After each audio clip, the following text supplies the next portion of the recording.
The air in the Mercy General Emergency Department was a thin soup of competing anxieties.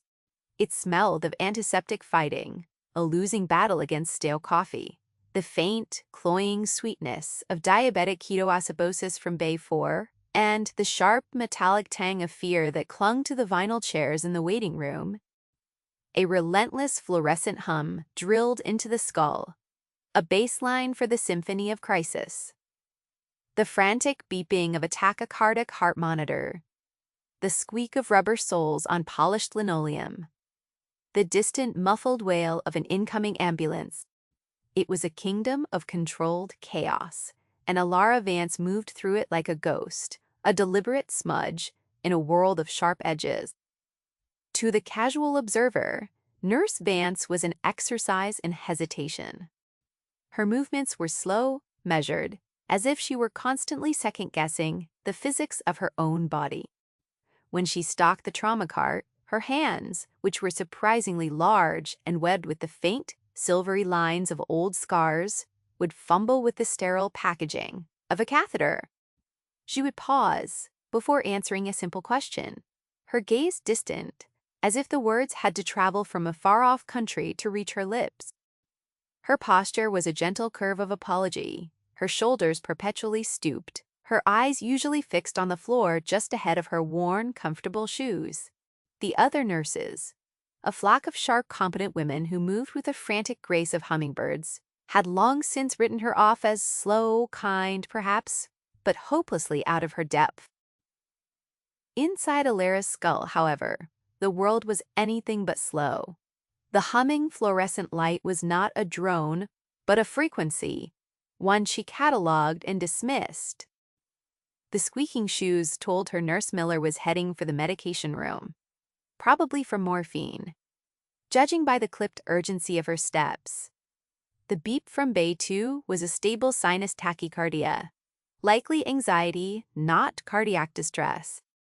Her mind was a tactical computer, constantly running threat assessments on the most mundane inputs.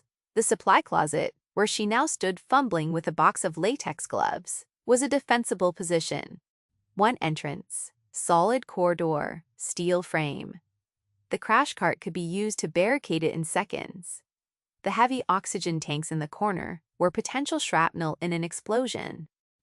This constant, silent analysis was a phantom limb, a reflex from a life she was trying to bury under the quiet anonymity of cheap, scratchy scrubs.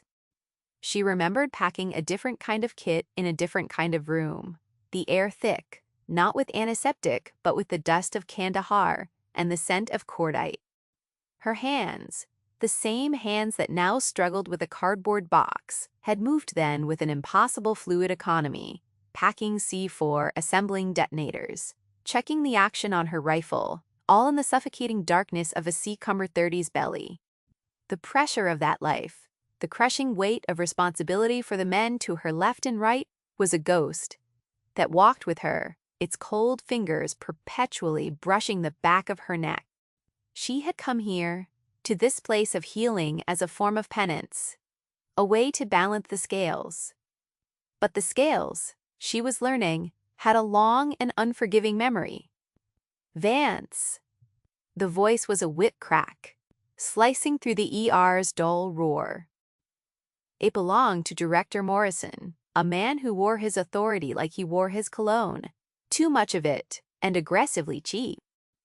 He stood in the doorway of the supply closet, a vision in a perfectly tailored suit that seemed absurdly out of place amidst the gore and grind of the emergency room.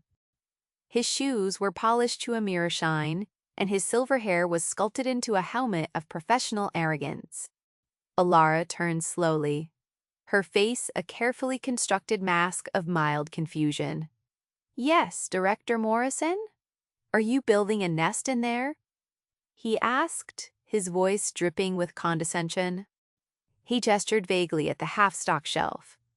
"Some of us are trying to run a hospital. That cart needs to be ready now, not by the next fiscal year." Behind him, a younger nurse named Ben winced, trying to make himself invisible. Morrison loved an audience for his petty cruelties. "Understood," Alara said, Her voice was flat, devoid of emotion. It was the same tone she had used to confirm a kill order over a crackling radio. The juxtaposition was a private, bitter irony. See that it is. Morrison sniffed, a tic that always preceded a final parting shot. Honestly, it's like watching a sloth perform brain surgery. Pick up the pace. He turned on his gleaming heel and swept away, his presence lingering like a bad smell. Alara's jaw tightened for a fraction of a second, a flicker of tension in the muscle beneath her ear. It was the only sign of the storm brewing. Behind her placid exterior, she took a slow, controlled breath. In for 4, hold for 4, out for 4. Tactical breathing. A technique to lower the heart rate, to calm the lizard brain screaming for violence. The director's words were just noise, ineffective fire. She had weathered far worse than the verbal barbs of an insecure man in a suit. She remembered Sergeant Major Reyes, a man carved from granite and fury, screaming inches from her face in the middle of a sandstorm, his words peeling the skin from her soul, forging her into something harder. Morrison was a gnat buzzing at the flank of a predator. An annoyance. Nothing more. She finished stocking the cart, her movements returning to their deliberate, clumsy rhythm. The mask was back in place. Ben appeared at her elbow, his young face a mixture of pity and embarrassment. "Don't mind him," he mumbled, handing her a roll of medical tape. "He's just like that." "He's the director," Alara said, not looking at him. Her reply was a statement of fact, not a complaint. It was an acknowledgement of the hierarchy, the established order she had chosen to live under. Hierarchy was something she understood. You followed orders, you did your job, you kept your head down. It was simple, it was supposed to be safe. Over in basics. 2 young Marines, casualties of a training exercise gone wrong, were giving a new resident a hard time. One had a fractured tibia, the other a dislocated shoulder. They were loud, obnoxious, and terrified. Alara felt a familiar pang of kinship with them, a feeling she immediately suppressed. "Hey, Slow-Mo," one of them called out to her as she walked past.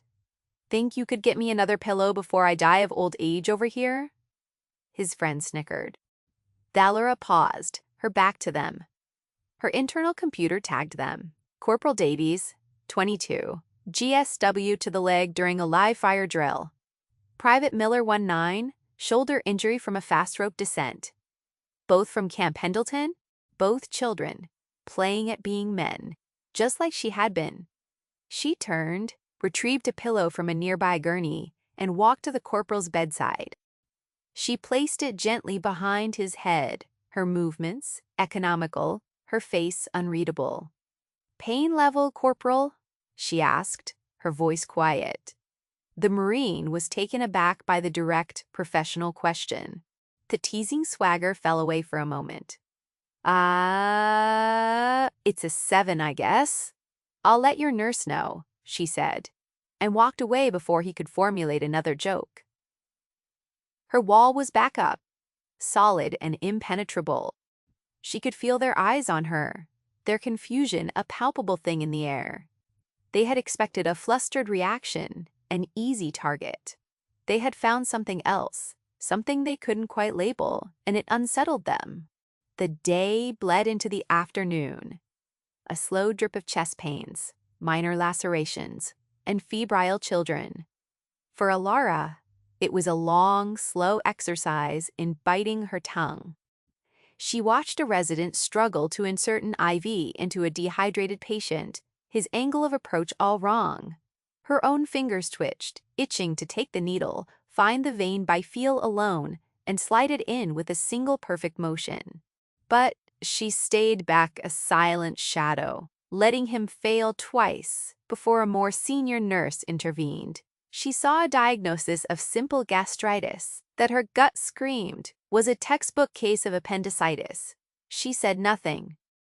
Her place was to clean the rooms, stock the carts, and be invisible.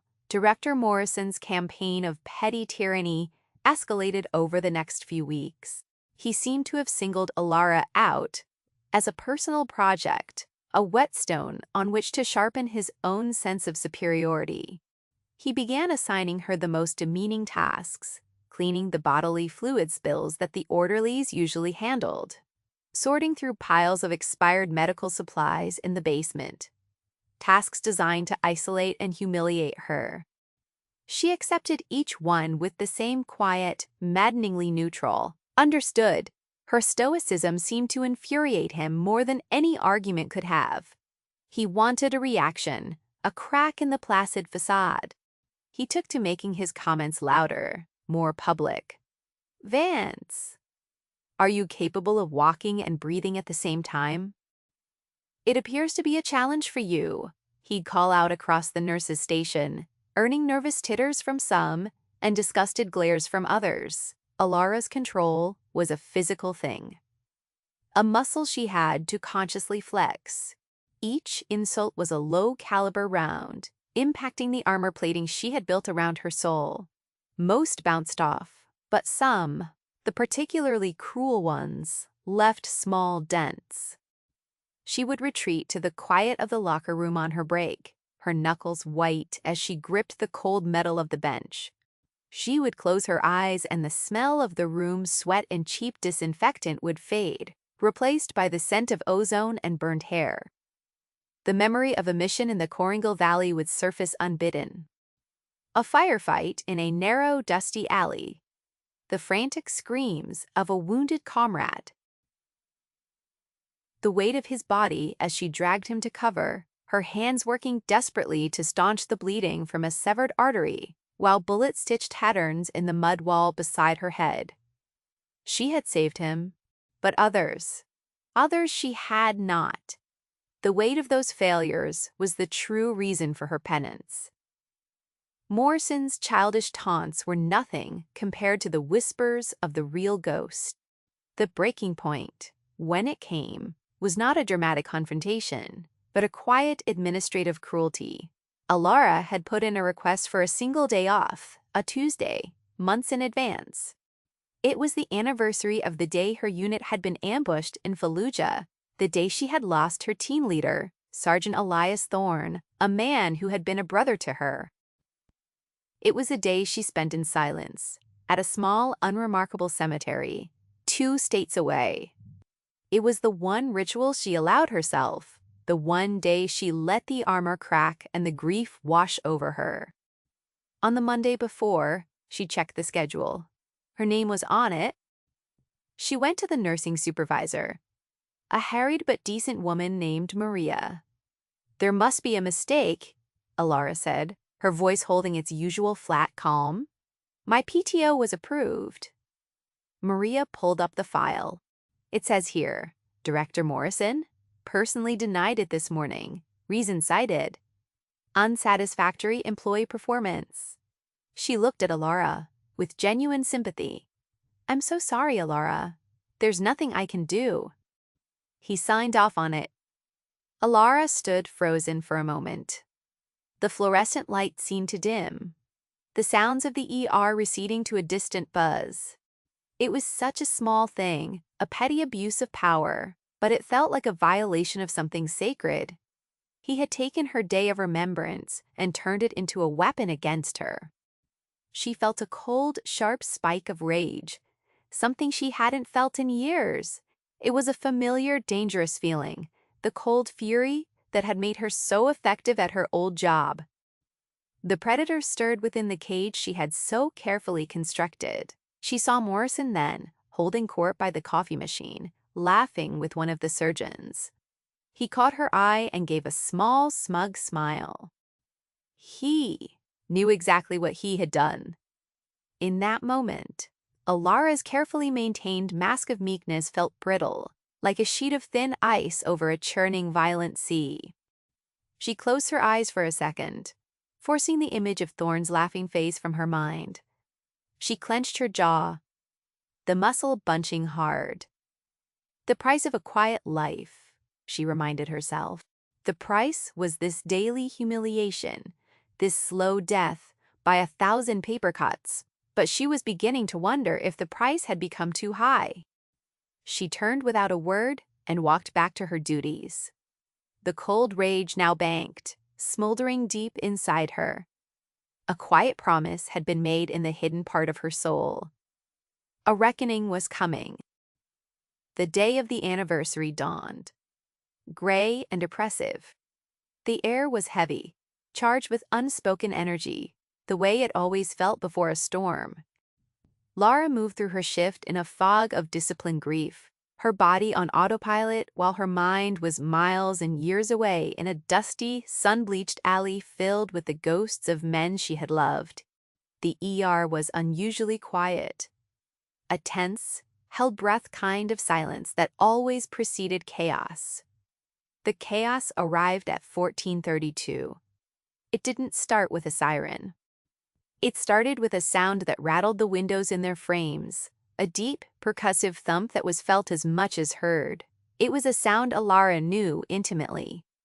The sound of a high-yield explosive device detonating. For a split second, she was no longer in a hospital in Middle America. She was back in the green zone, the air tasting of dust and death. Her head snapped up. Her body went rigid. Every sense flared to life. The clumsy, hesitant nurse vanished, vaporized in an instant. Before anyone else could even process the sound, the red phone on the wall, the direct line for mass casualty incident, shrieked. It was a piercing, terrifying sound that cut through the quiet ER like a blade. Every head turned. Every person froze. Maria, the nursing supervisor, snatched it up, her hand trembling. ER. This is Maria.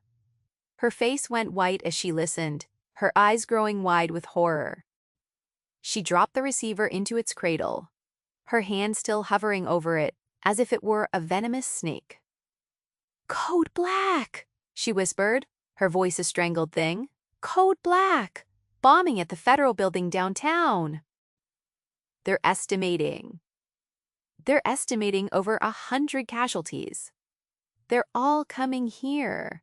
For a full 3 seconds, there was absolute silence.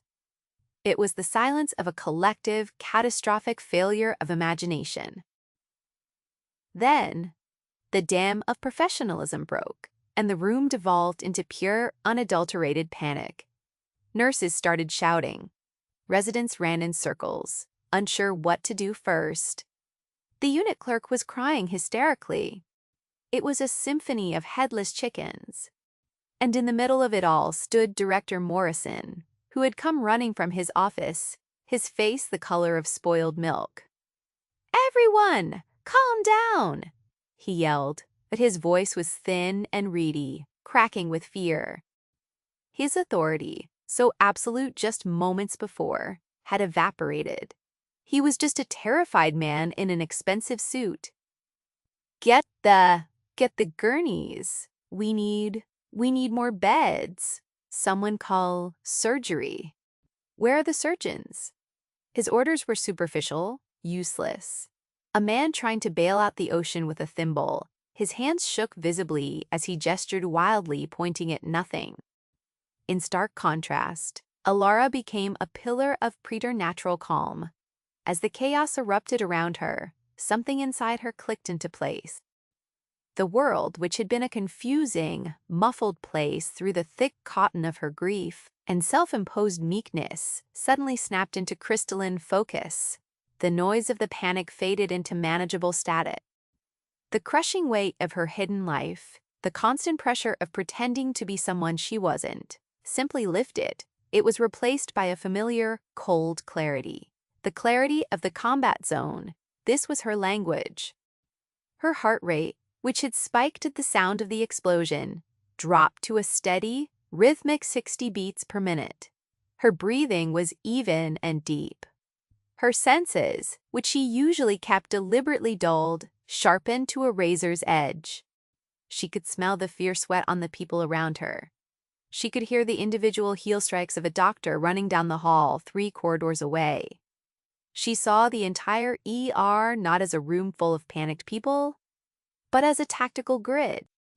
Resources, threats, objectives. She saw Morrison grab a chest tube kit, his eyes wild. He was heading for the first wave of victims, who were now being wheeled in by frantic paramedics. The doors burst open, and the ER was flooded with the sights and sounds of carnage. Blood, screams, the smell of burnt clothing. The first gurney held a police officer, his face a mask of agony, a piece of rebar sticking gruesomely from his chest. He was gasping for air, his lips turning blue. Attention pneumothorax. He had minutes, maybe seconds. Morrison, desperate to appear in command, shoved a junior resident aside. "I've got this," he shouted, his voice trembling. He fumbled with the sterile packaging of the chest tube, his fine motor skills completely gone. He picked up a scalpel, his hand shaking so violently he could barely hold it. He was going to try to insert the tube, but Alara saw it instantly. He was aiming for the wrong intercostal space. He was too low. He was going to puncture the man's liver or spleen. He was going to kill him. That was the critical moment, the point of no return.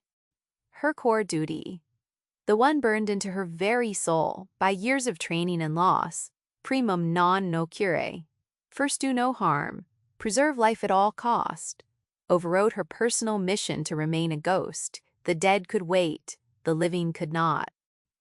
She moved. It was not the slow, hesitant shuffle of Nurse Vance. It was the explosive, economical movement of an apex predator. The word was not loud, but it cut through the din like a laser. It was a low, guttural command filled with an absolute, unquestionable authority that no one in that room had ever heard from her before.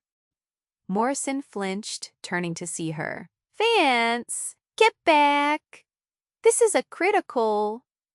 She didn't let him finish. Her hand shot out and clamped around his wrist, the one holding the scalpel. Her grip was like iron. Morrison's eyes widened in shock and pain as his fingers went numb. The scalpel clattered to the floor. "Let go," she commanded, her voice dangerously quiet. "Insubordination," he sputtered, trying to pull his arm away. "You're fired." You." She physically pushed him. Not a shove, but a precise, controlled application of force to his center of gravity that sent him stumbling backward, completely off balance. He landed on his backside with a surprised grunt, his expensive suit now stained with a smear of blood from the floor. He stared up at her, his face a mask of utter disbelief. In that instant, the mask of the quiet, clumsy subordinate shattered. It did not just crack, it disintegrated. Alara's posture snapped ramrod straight, adding inches to her height. Her apologetic stoop was gone, replaced by the coiled, ready stance of a fighter. Her head came up, and for the first time, people saw her eyes. They were not the downcast, hesitant eyes of Nurse Vance. They were a pale, piercing gray, hard and analytical as chips of flint. They swept the room, not seeing patients, but triaging casualties. Her voice, when she spoke again, had dropped an octave, resonating with a power that silenced the room. "Ben," she barked, her gaze locking onto the young nurse who was frozen in shock nearby. "Get me a 14-gauge needle and an occlusive dressing." Now Ben, jolted out of his stupor by the sheer force of her command, simply reacted. "Yes, ma'am," he said, the honorific coming out instinctively. He turned and ran for the supply cart. Alara ignored the sputtering director on the floor. She turned to the dying police officer. Her hands, which had once seemed so clumsy, were now a blur of terrifying competence. She tore open the officer's shirt with one powerful rip. Without hesitation, she placed her fingers on his chest, finding the second intercostal space in the midclavicular line. Ben slapped the needle into her hand. She didn't even look.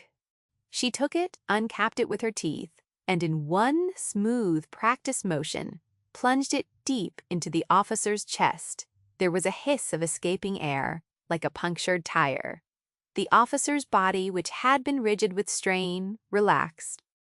He took a deep, shuddering breath. the color beginning to return to his face. She had just performed a needle decompression, a life-saving maneuver for a tension pneumothorax. With the casual confidence of someone tying their shoes, she slapped the occlusive dressing band provided over the rebar, sealing the wound.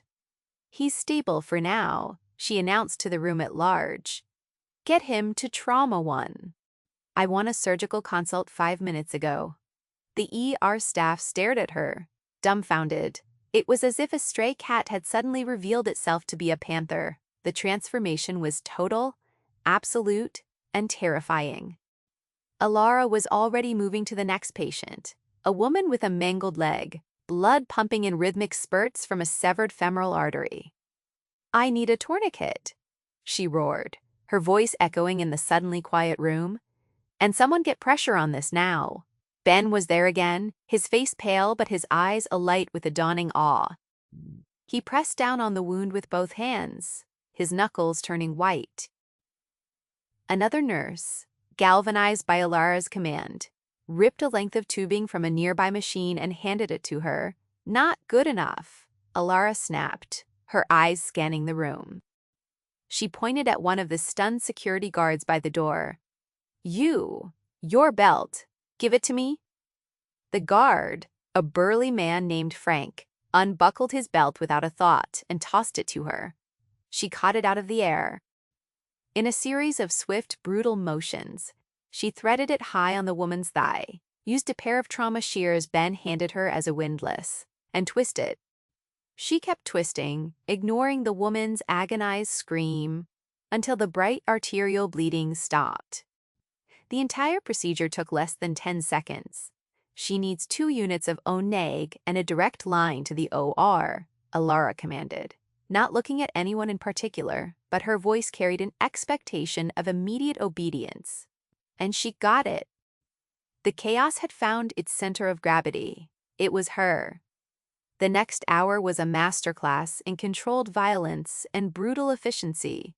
Alara Vance became the conductor of a symphony of crisis, turning the ER from a panicked mob into a ruthlessly effective trauma unit. She moved through the bloody space with an unnatural grace, a whirlwind of competence. For a man choking on his own blood, his airway blocked, she didn't wait for an intubation kit. She laid him flat, grabbed a scalpel and an empty ballpoint pen casing, and performed a surgical cricothyrotomy on the floor, creating a new airway in his throat in under 30 seconds. Her hands were rock steady, her cuts precise, her movements devoid of a single wasted motion. She directed the other staff with short, clear, imperative commands. "You, start 2 large-bore IVs on him.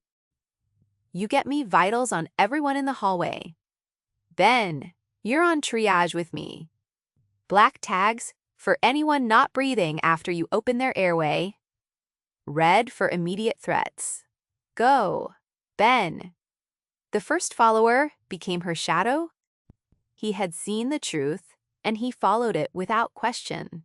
He relayed her orders, anticipated her needs, and worked with a focus he never knew he possessed. He saw a man with a piece of glass in his eye and was about to pull it out. "Don't touch it." Alara's voice cut across the room. "You'll pull his retina out. Stabilize it and cover both eyes. We need to stop sympathetic eye movement." Her knowledge was encyclopedic. Her application of it instantaneous. The 2 young Marines from Base 6, Davies and Miller, watched the entire scene unfold from their gurneys, their own minor injuries completely forgotten. Their teasing smirks had been replaced by expressions of profound, slack-jawed awe. They had seen operators move like that before, downrange. The economy of motion, the absolute calm in the heart of the storm, the voice that compelled obedience. They weren't watching a clumsy nurse. They were watching a warrior. "Holy," Corporal Davies whispered, his eyes wide. "Who the hell is she?"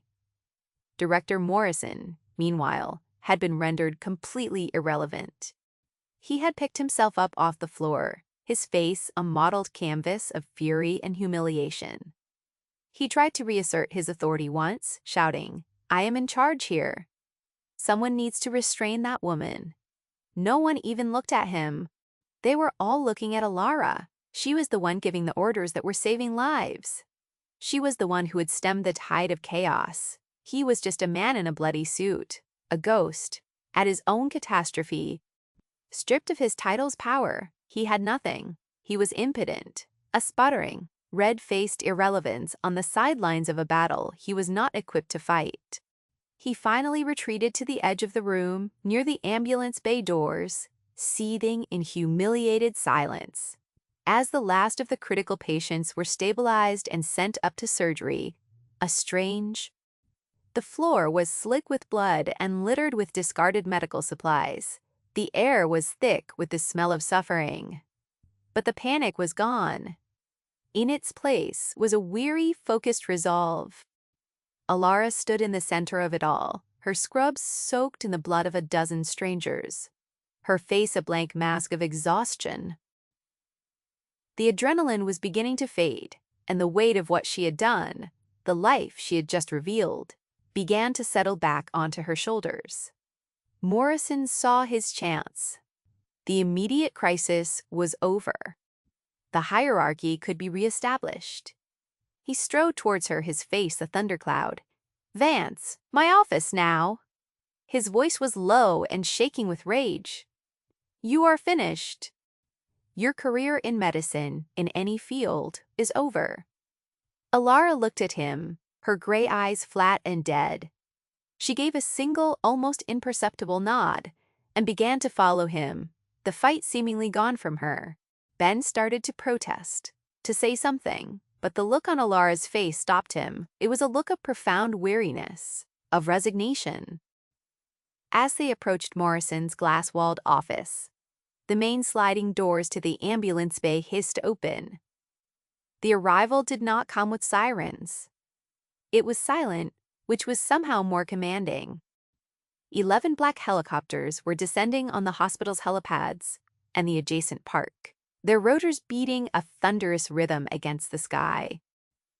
From the lead helicopter, a group of men in tactical gear emerged, moving with a disciplined predatory purpose. They were followed by a man in a crisp, army dress uniform, a colonel, his chest a riot of ribbons. He moved with a quiet, absolute confidence that made Morrison's blustering seem like a child's tantrum. The colonel entered the ER, his eyes sweeping the scene of carnage with a practiced, analytical gaze.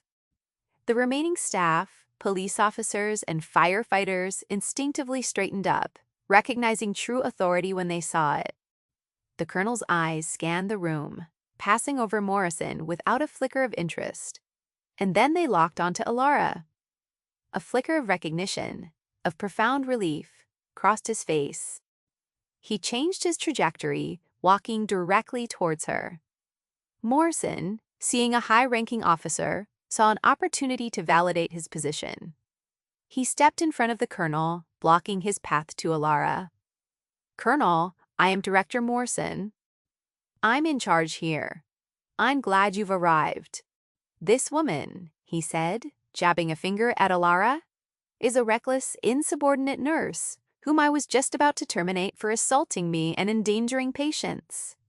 The colonel didn't even look at Morrison. His eyes remained fixed on Alara. He walked around the director as if he were a piece of furniture. He stopped a foot in front of Alara, his posture rigid. He raised his hand in a sharp, perfect salute. "Specter-Seven," the colonel said, his voice ringing with respect in the stunned silence of the ER. "It's good to see you, Major." Alara didn't return the salute. She just looked at him, a universe of pain and exhaustion in her eyes. "It's just Alara now, Colonel Hayes," she said, her voice barely a whisper. "I'm retired." "Not according to the president," Hayes replied, his voice softening slightly. "We need you back." A collective gasp went through the room. Major, Specter-Seven. The name meant nothing to most, but to the two Marines on the gurneys it was as if God had just walked into the room. Corporal Davies struggled to sit up, his face pale with shock and reverence. Specter-Seven? No way. She's a ghost, a legend.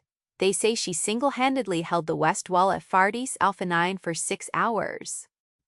They say she wrote the book on combat trauma surgery, in the field, under fire.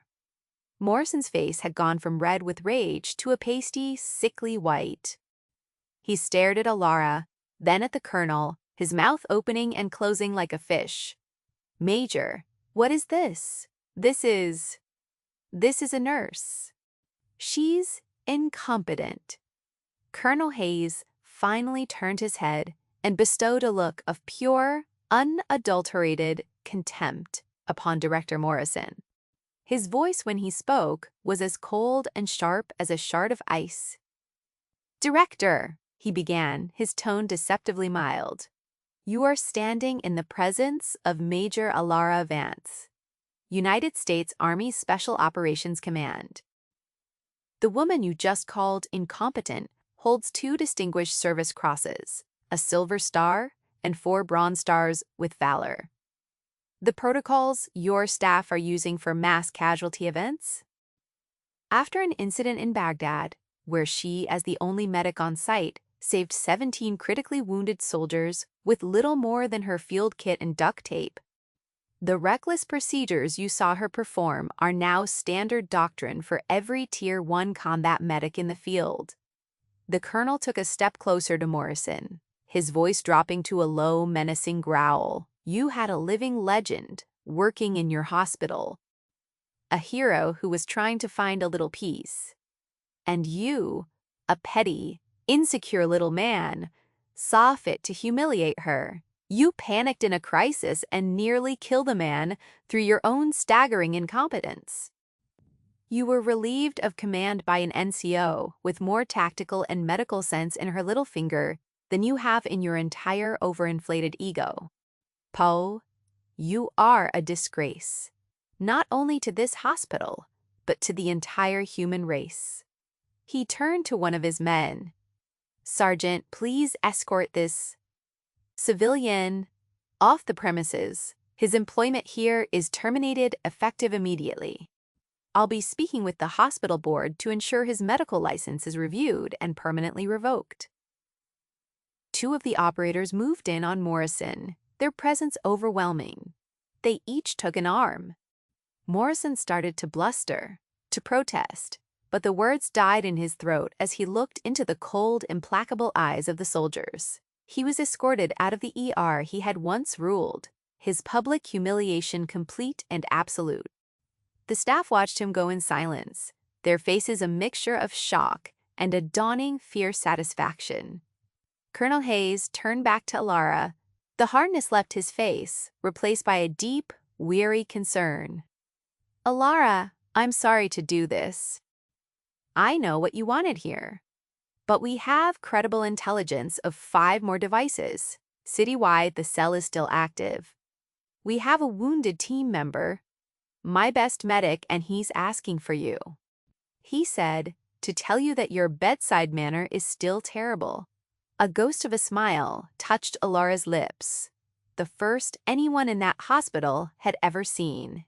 It was a sad, tired thing, but it was there. She looked around the wrecked ER, at the faces of the nurses and doctors who were now staring at her with undisguised awe. She looked at Ben, who gave her a small, supportive nod. She looked at the 2 young Marines, who were both trying to salute her from their beds. The quiet life was over. The scales could never be balanced. The ghosts would always be there. But maybe, she realized, her penance wasn't meant to be found in hiding. Maybe it was in using the skills they had beaten into her, the skills that had cost her so much, to save people. Not as a ghost, but as herself. She straightened her shoulders, the mantle of command settling back upon them as if it had never left. The exhaustion was still there, but beneath it, a flicker of the old fire had been rekindled. "Where's my kit, Colonel?" Alara Vance asked, her voice clear and strong. Specter-Seven was back on duty.